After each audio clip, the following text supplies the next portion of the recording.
गुरु द्रोणाचार्य बड़े ही ज्ञानी थे, खासकर धनुर्विद्या के बड़ा ही कुशल ज्ञाता थे।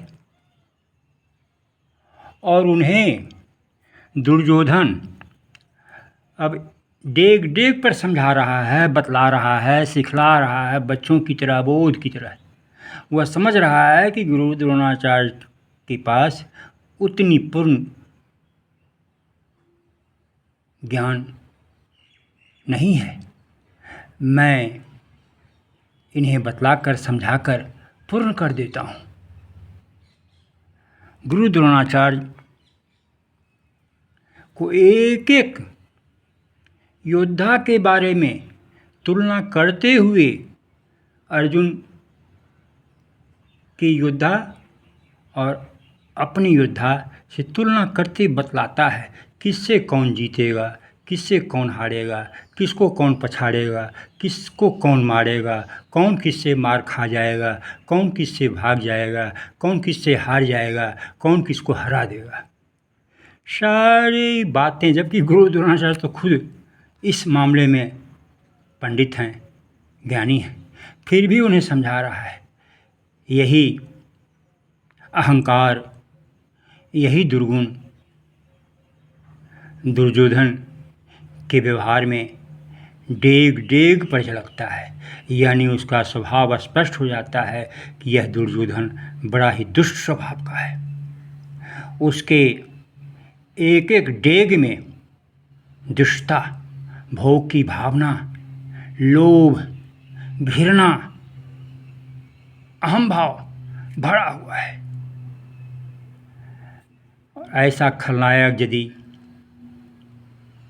राजा बन जाए तो वह पूरी प्रजा को खलनायक की भूमिका में ला देगा।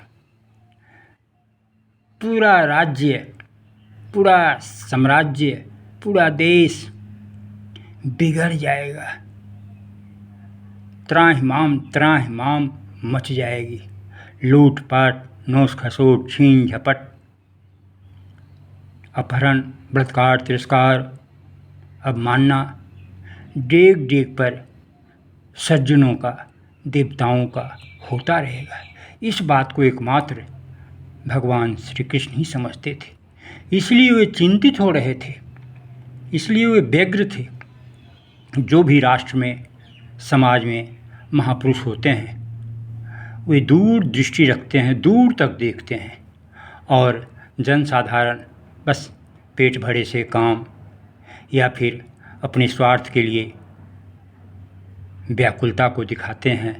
परमार्थ को जानते हुए भी भूल जाता है, बहाना बना देता है, परमार्थ के नाम पर भी स्वार्थ को घुसेड़ देता है और परमार्थ के नाम पर भी लूट मचा देता है। भगवान श्री कृष्ण इस बात को समझते हैं। दुर्योधन अपने गुरुजी को खूब पढ़ाया। क्या गुरु को कोई शिष्य पढ़ा सकता है? गुरु से ज़्यादा कोई ज्ञान ग्रहण भी कर लिया है शिष्य, तो गुरु के सामने वह आकर शिष्य भाव में ही रहता है और गुरु के अनुभव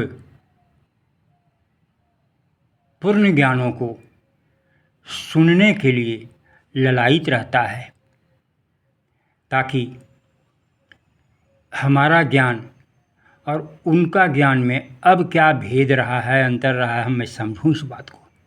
लेकिन यह द्रोणाचार्य की बातों को सुनने के लिए तैयार नहीं है, अपनी बातों को आदेश पूर्वक भाव में सुनाने के लिए तैयार है।